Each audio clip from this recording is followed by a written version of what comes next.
I didn't even want the job. That's the first thing I should admit. It was supposed to be a stopgap, 3 months of assisting a project manager at a design firm, answering emails, booking flights, putting together PowerPoint decks. Instead, on my first morning, she walked into the conference room and turned the air into something I could feel on my skin. Her name was Ms. Hartley. Everyone called her that, like a title you didn't dare shorten. Mid-40s, dark hair cut at her collarbone, an expensive but worn leather notebook always in her hand. She was my boss, and she never forgot to remind people, but not in a cruel way, more like someone who needed to keep a thin wall up between herself and everyone else. That first day she slid a stack of folders toward me. "This is strictly professional," she said. Her tone had edges but her eyes didn't. A quick flicker of something softer passed between us before she dropped her gaze. I told myself I imagined it. By the second week, the rhythm of our days felt almost private. She'd come in before everyone else, barefoot sometimes, carrying her heels. I'd already have coffee ready, hers black, mine sweet. We'd sit in the quiet hum of computers booting up. She'd ask me for a file and my fingers would brush hers as I handed it over. Nothing dramatic, just the small static charge of someone's presence. I noticed she never kept personal photos at her desk. Just sketches pinned to the corkboard, old building facades, staircases, pieces of cities she'd visited. "You draw these?" I asked once. She hesitated, pen clicking twice in her hand. "When I can't sleep," she said, then looked back at her screen. Her voice was low, tired in a way that made me want to ask more but also stay silent. Sometimes she'd start to say something then stop. Like when we were both leaning over a blueprint late one night, our heads nearly touching. She began, "You remind me of," then shook her head. "Never mind." I swallowed the question, afraid to push. She was careful with distance. No small talk about weekends. No shared lunches. But then, on Friday afternoons when most of the staff had left, she'd stand by the window with her coffee and talk to me about buildings in Lisbon, or the smell of rain in Florence.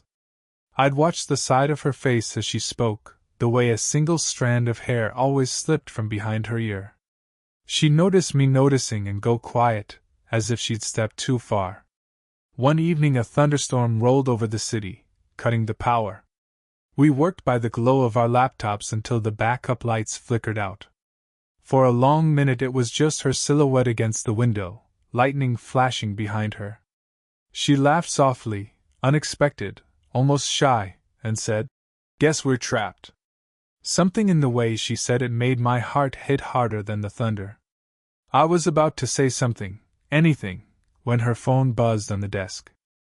She looked at the screen, her face tightening, then locking blank again. She slipped it into her bag without answering. "We should," she started, then broke off. Her eyes met mine, searching, unsettled. Before I could ask what was wrong, there was a sharp knock at the office door. Not the tentative tap of a coworker, harder, urgent. We both froze, the storm's low rumble filling the silence. She didn't move. "Are you expecting someone?" I asked. She didn't answer. The knock at the door didn't come again. It echoed once and disappeared into the sound of rain hitting the window. Ms. Hartley stared at the handle, her knuckles whitening around the coffee mug. Then she set it down and exhaled through her nose, slow, as though she'd been holding her breath too long. "No one," she said finally, forcing a small smile. "Just a delivery, probably." But she didn't move to open it. We went back to our laptops, but the room felt different, charged, heavier. I typed meaningless sentences just to sound busy. After a while she spoke without looking at me. "I don't usually stay this late." "You shouldn't," I said. "You've got family?" I didn't mean it as a question, but it came out like one. She let out a short breath. "A husband. Technically." A pause. "We've been living separately for a year." I nodded, not sure if I should say I was sorry. What about you? She asked. Nothing serious. College girlfriend, ended a while back. I tried to keep my voice casual, but my heart was still hammering from that knock. Now it's just work. She glanced at me then, a flicker of recognition in her eyes, like we'd revealed two matching scars. Work, she repeated quietly. The power returned with a hum. The overhead lights snapped on, making everything too bright. She reached up to smooth her hair, suddenly all business again. I watched her do it, the practiced way she reassembled herself. You don't have to tell me anything, I said softly. That's the problem. Her voice was nearly a whisper. Sometimes I want to. We stayed like that for a few beats, me standing at the end of her desk, her sitting with her hands folded, the storm moving off somewhere. You said you draw when you can't sleep, I said finally. What keeps you up? She gave a small laugh, not the shy one from before but a tired one. Mistakes. Decisions. Things I can't undo. Her thumb traced a line along the edge of her notebook. You're too young to understand that. Maybe, I said. But I know what it's like to wish you could take something back. Her eyes lifted to mine. For a moment she didn't look like my boss at all, just a woman who'd been alone a long time. She closed the notebook and slid it across the desk toward me. Here, she said. Take a look. The sketches inside were of staircases, doorways, empty train platforms. I ran my fingers lightly over the pencil lines, careful not to smudge. They're beautiful, I murmured. She reached across, almost reflexively, to turn a page for me. Her fingers brushed the back of my hand and didn't move right away. It was nothing, but everything, skin on skin, her breath catching, mine following. Neither of us spoke. The Monday after the storm, she was different. No sketches out on the desk, no slow conversation by the window. Just a crisp blouse, clipped answers, a wall rebuilt overnight. I tried to match her distance.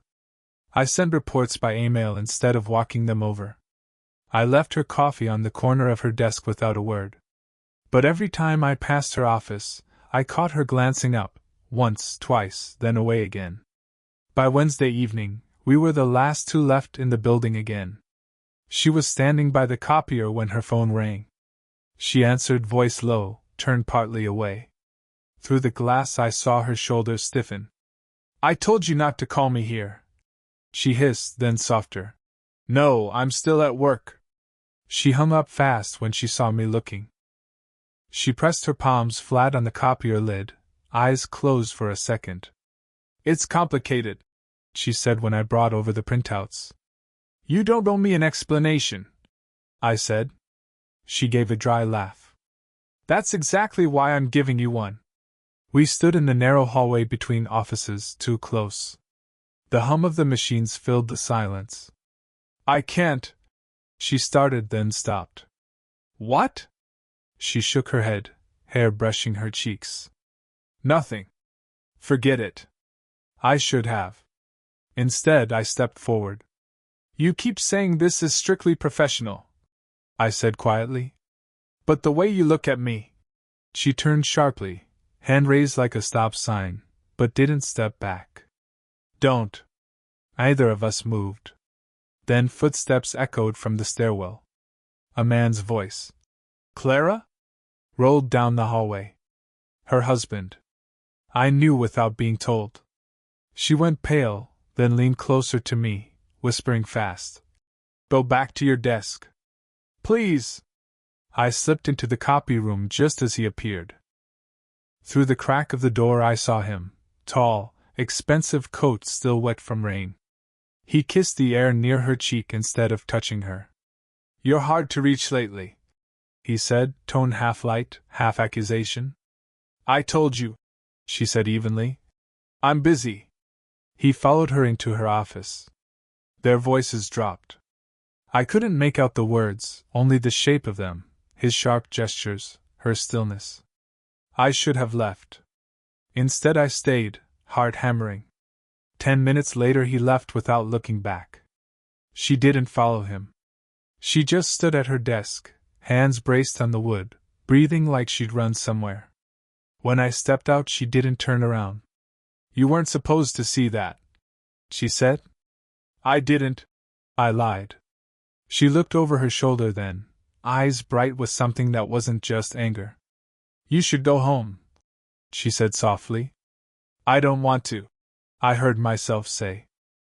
For a second she almost smiled, then closed the distance between us by half a step, close enough for me to smell her perfume, close enough that a single movement could have been a kiss.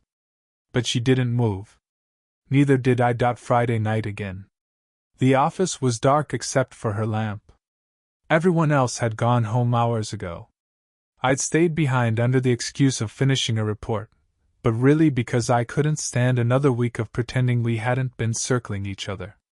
She was at the window, blazer off, hair coming loose, one hand wrapped around a glass of water she hadn't drunk. I could see her reflection, not her face, and that made it easier to speak. "You've been avoiding me," I said.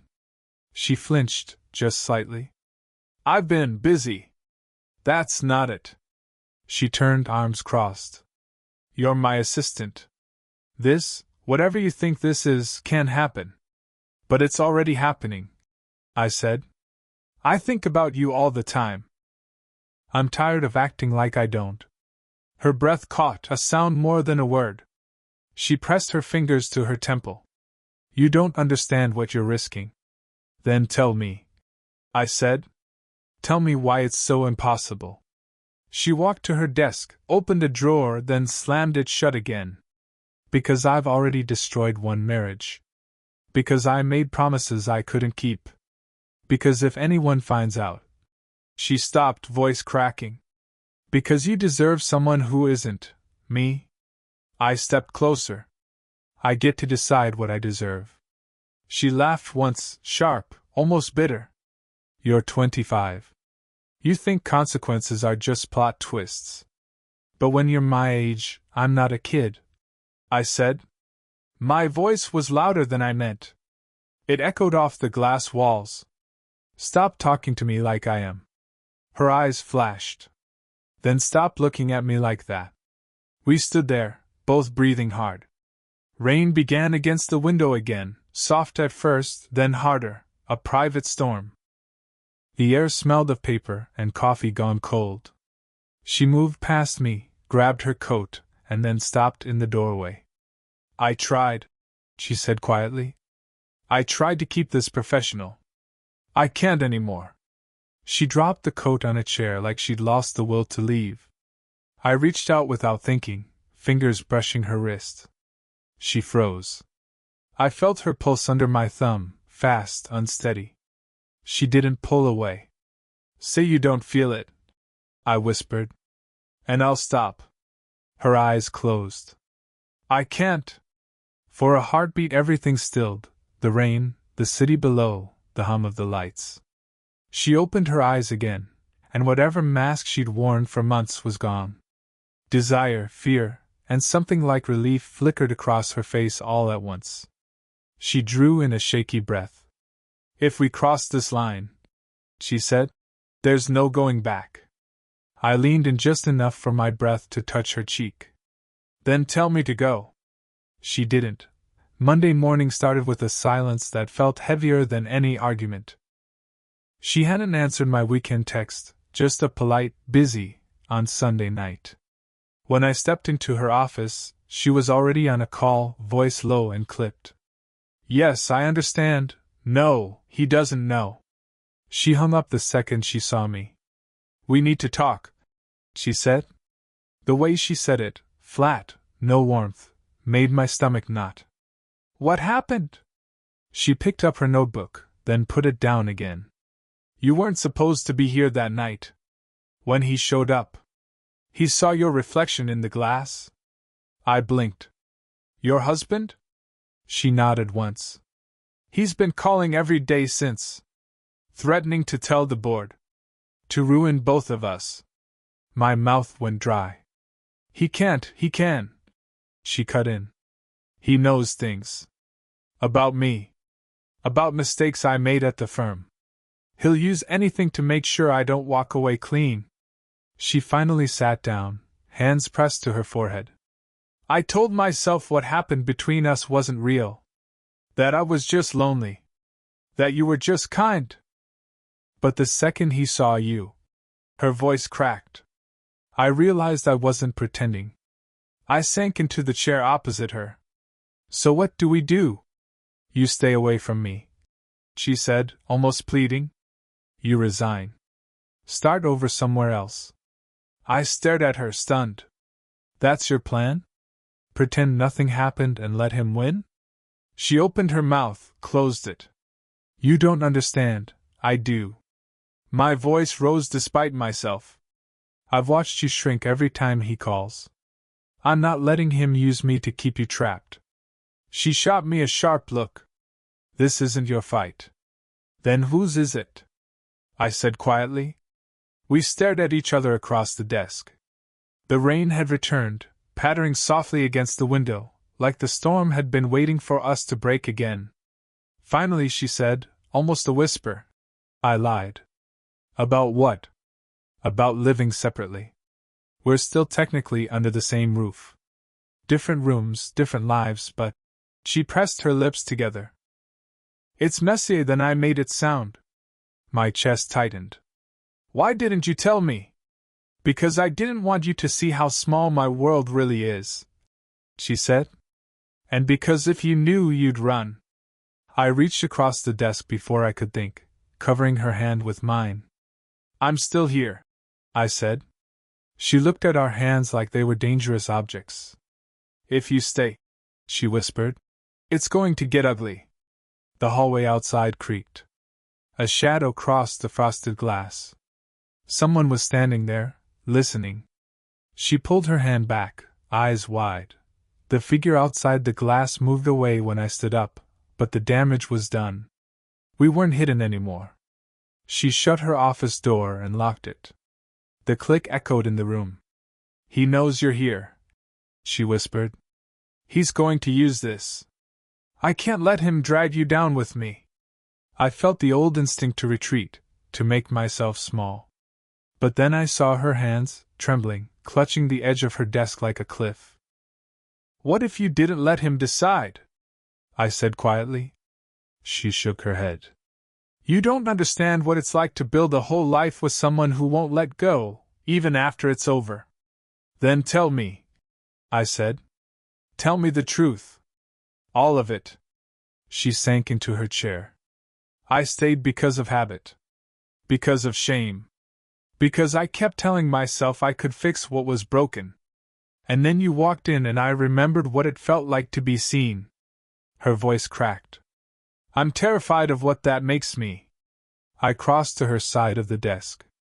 You're not the only one scared. She looked up at me then, all the practice distance gone. If you stay, I'll lose my job. My reputation. Everything I've tried to hold together. And you'll lose your future before it starts. I already chose, I said. I chose the second I didn't walk out of this office months ago. She laughed once, a broken sound. You shouldn't say that. But it's true. Silence expanded between us. Outside, the office lights on the other floor flicked off one by one. Rain blurred the city beyond the glass. She reached for her notebook and held it out like an offering. If we're doing this, she said, we do it openly. No more hiding. No more lies. I took the notebook but didn't open it. Instead, I set it back down, covered her hands with mine, and waited until she looked at me. I'm not asking you to blow up your life tonight, I said. I'm asking you to stop pretending you don't care. Her eyes filled. I do care. God help me, I care so much. For a heartbeat, everything felt suspended. The thunder, the hum of the air conditioning, the smell of wet concrete drifting in through the window. She leaned forward until our foreheads almost touched, and in that closeness I could feel every pulse of her fear and want. It wasn't a kiss yet, but it was the moment before one. I'm done being afraid, she whispered. Then show me, I whispered back. She closed her eyes, drew in a breath, and then, the next morning the office felt like a different country. Sunlight spilled through the blinds, bright and unfiltered, catching on dust motes and coffee rings. I arrived early, expecting to find her behind her desk as always. Instead, her chair was empty and her coat hung neatly on the hook. For a moment I thought she hadn't come in. Then I saw her by the window, in a simple sweater instead of a blazer, holding a cardboard box of personal things, the sketches, the cracked mug, a few books. She looked up at me, and for the first time since I'd met her, she didn't look like my boss. She just looked like herself. I resign, she said quietly. I closed the door behind me. When? Last night, she said. Sent the email after you left. She gave a small, almost shy smile. I told him I'm done. I'm done with the board, with hiding, with being angry all the time. My stomach lurched. And me? She set the box down. That's the one thing I don't want to be done with. For a moment I couldn't move. All the weeks of restraint and second-guessing collapsed into the silence between us. You're sure? I asked finally. No, she said. But I'm sure I don't want to keep living like a ghost. And if you're still here after everything. She broke off, a small laugh in her throat. Maybe we both deserve a beginning, not just an ending. I walked over and stood across from her. The box sat between us like a border. She reached for it, hesitated, then pushed it aside. Her hand trembled slightly. I took it. Not a dramatic gesture, just my fingers closing around hers, steadying. No titles, no secrecy, no storm outside this time. Just two people standing in morning light, both a little scared but not hiding anymore. Okay, I said. Then where do we start? She exhaled slowly, relief and uncertainty all tangled together. Coffee, she said, a faint smile. We start with coffee. We left the office together, the door clicking shut behind us. Outside, the city smelled of wet pavement and something like spring. She walked half a step ahead, then glanced back to make sure I was still there. I was. At the corner, she reached for my hand again. This time she didn't let go. It wasn't a perfect ending, but it was ours, messy, human, and new. Did you enjoy the story? What kind of stories would you like to hear next?